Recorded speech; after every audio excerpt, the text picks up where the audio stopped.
Hi, it's Sundy here, and I've come on today because I've got a question, and the question is, when do you stop becoming a mother? I can almost hear the inaudible gasp of breath as I say this, both in myself and maybe in you. And I'm just wondering whether you, like me, feel like the role is absolutely impossible to maintain. And my name's Sundy Gilchrist, and I'm an expert coach of parents who are estranged from their adult children. And what I'm increasingly becoming more interested in is the concept of what a mother is, and the constraints that I wonder if a lot of us feel around being a mother as children get older, and there's a lot of pressure on being a mum. And it's been a journey. I have got 3 estranging adult children, all girls, who are now in their 30s, who for the last 11 years have given me a bit of a hard time. And my thoughts around motherhood have completely changed. At one time, I was very much a full-time mum, and what that went with that.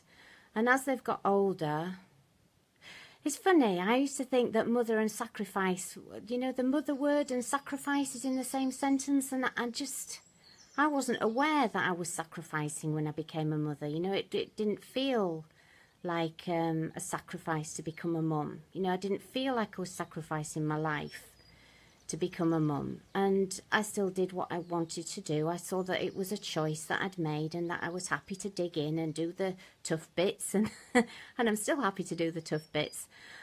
And yet at the same time, I noticed that there were a lot of constraints. There were things that I felt guilty for doing or not doing, and there was also what I would consider cultural expectations of me as a mother.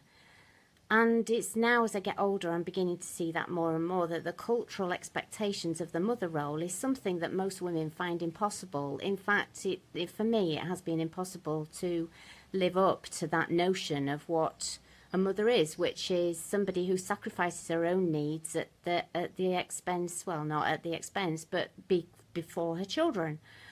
And we're given this line, aren't we, that, fix your own oxygen mask first and then you can help others. But actually, I see so many women who don't have their own oxygen mask around parenting, that they do put the needs of their children before their own. And there's a cost to that, both for them as women and as for the children too. And interestingly, I've got 3 daughters who are probably going to go on and replicate that they think too that, and there's that feeling inside of you when you think, well, what about me? What about my life? One of my children actually did say as a young teenager, when I was beginning to make the changes that I wanted to do as I got older, she actually did say, you've had your life now. And I know that she remembers saying that because we brought it up and she apologised for saying it a few years after. But it's interesting, isn't it, that children obviously do view that once you're a mum, you're always a mum, and that possibly you don't have a life other than looking after them and being there for them. And as I got older, my story is that I got married young, I had children young, I had 3 before I was 30, and I didn't have a career before I had them. And then when I hit 35 and they were all at school, I decided that I would have a career, and as a result of that, my marriage ended. Interestingly, it would have been my 37th wedding anniversary today if I'd stayed married to my first husband. And I had a little bit of a tear today when I was listening to a radio and the record was on, Dido, one of Dido's things. I can't remember it, but it was very much in the charts when I was going through this separation with my husband. We've been divorced now since 2006, and we separated in 2003, and what I saw was he didn't come with me. I was going off on this journey of self-exploration and looking at life in a very different way, and becoming more independent and confident. And I got a job, I got a career, and now I have my own business, and I suppose I wanted more for my life than he was happy to be alongside me with. And I remember that was one of the things that we argued a lot about in front of the children, who would be in their late, sort of early teens at this point. And they got to hear and see and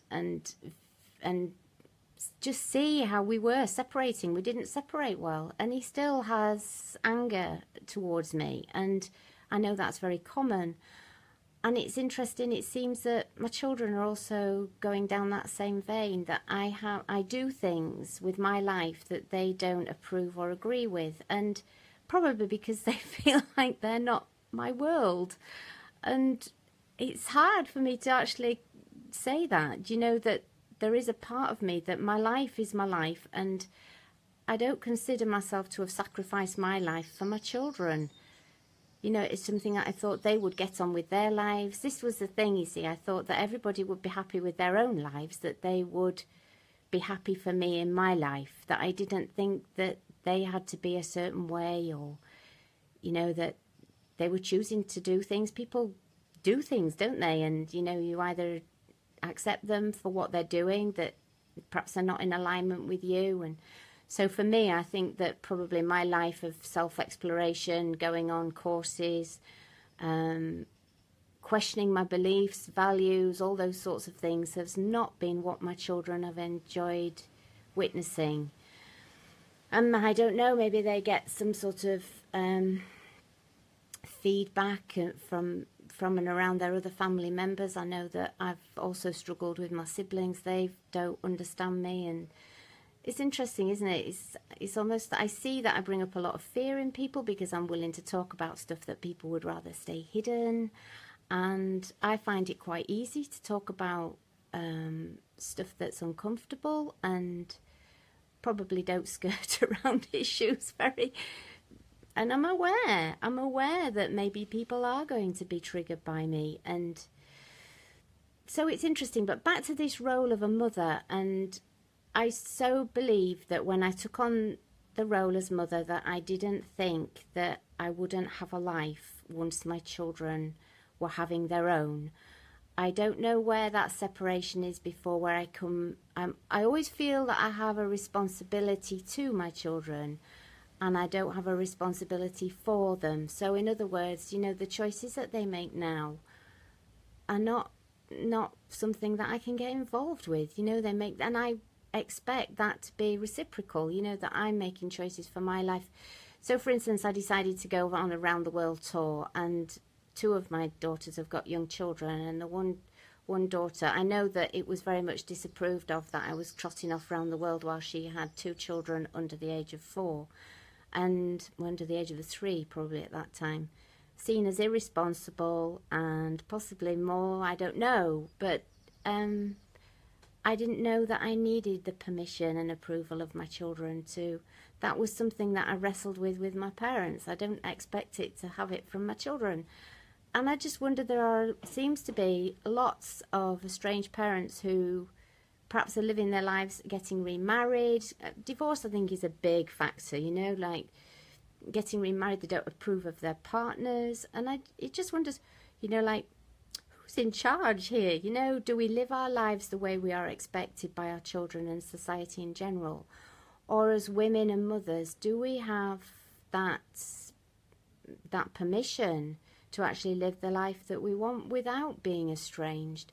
I've found it extremely painful being estranged, and I know that I have a group on Facebook, and there's loads of parents in there who equally find it very difficult to be estranged by their children for whatever reason, and also no access to their grandchildren, some of them who they've had access with, or fingertip touch access. And it's like we live on a hot wire, it's like if we say the wrong thing, do the wrong thing, we're chucked out again. And it's been my biggest learning lesson, that I can't tell you how painful it's been, but how much I've grown through all of this. And it does make me question this role that we have, a cultural role. And I know that I'm probably I'm picking apart a very embedded cultural belief of what a mother is. And like at her deathbed, there's this worn up, shriveled out, probably cross, frustrated and very unfulfilled woman who's laid on her deathbed thinking, what did I do with my life? Instead of somebody who has actually expressed all that she could be. irrespective of whether she's given birth to children or not. And it reminds me to say, you know, like a lot of women, single women, or maybe married women who choose not to have children are labelled as selfish. And, you know, what is that about? Selfish because they haven't actually put their body through a process that maybe we somewhere genetically think that we are designed to be a baby producing the next generation. Which leads me over onto overpopulation of the planet, but hey ho, let's not go there. But for a woman not to have choice over what she does with her body, just because we're all expecting, there's a cultural belief that she actually will produce children, and then if she chooses not to, we label her as selfish. It's like, what? It's nuts. It's totally nuts, and it's quite cruel. It actually makes some women really struggle with the fact that they're labelled as, and that somehow if they're not able to have children, that there's something wrong with them, for goodness sake. Maybe that's nature's way of saying there's enough people on the planet and you don't have to do that. Who knows, you know?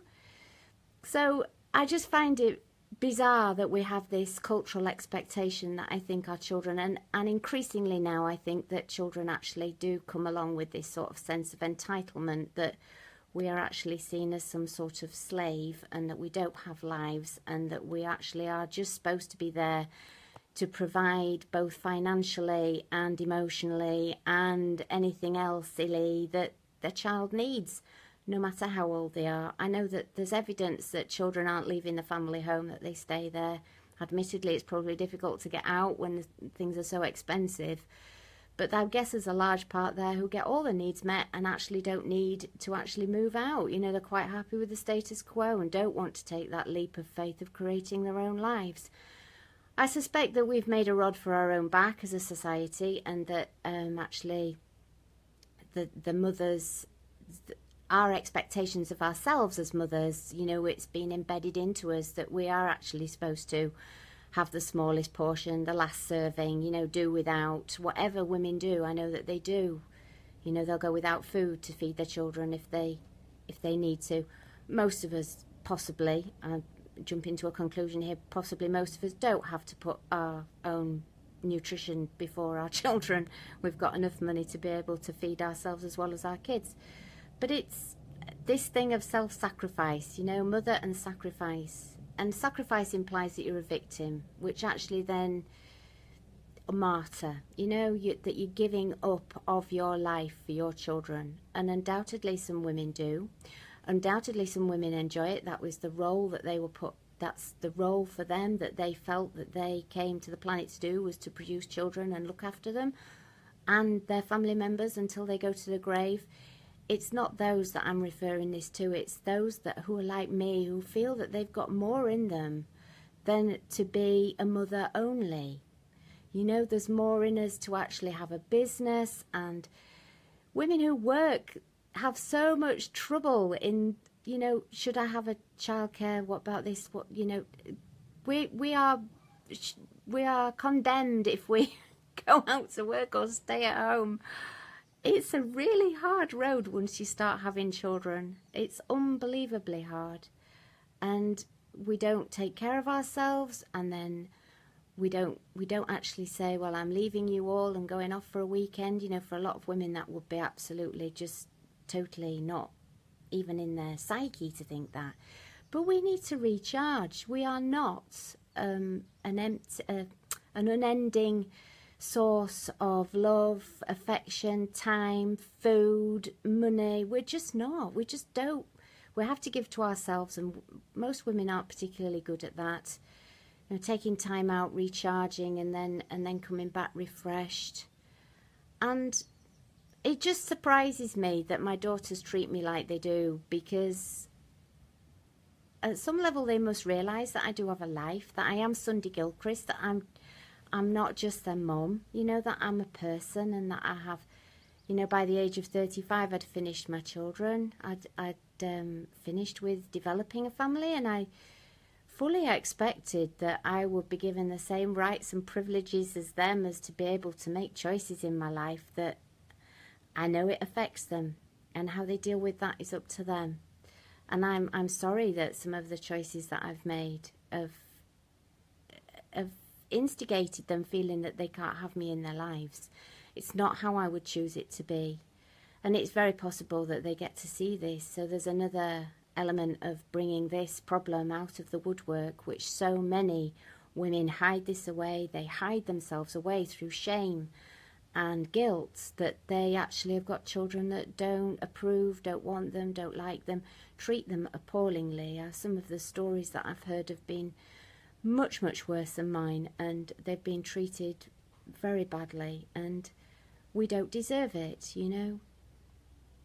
I think I've said all that I'm going to say this time, but if you've watched and you've hung on in there, thank you very much. It's something that I'm really interested in, is exploring this role of mother and how it then possibly curtails a lot of women's creativity and satisfaction and fulfillment for the rest of their lives. So be warned. If you're already a mum, it's too late. You're already in the battle. So I wish you well, and lots of love. Bye. Thank you. Bye.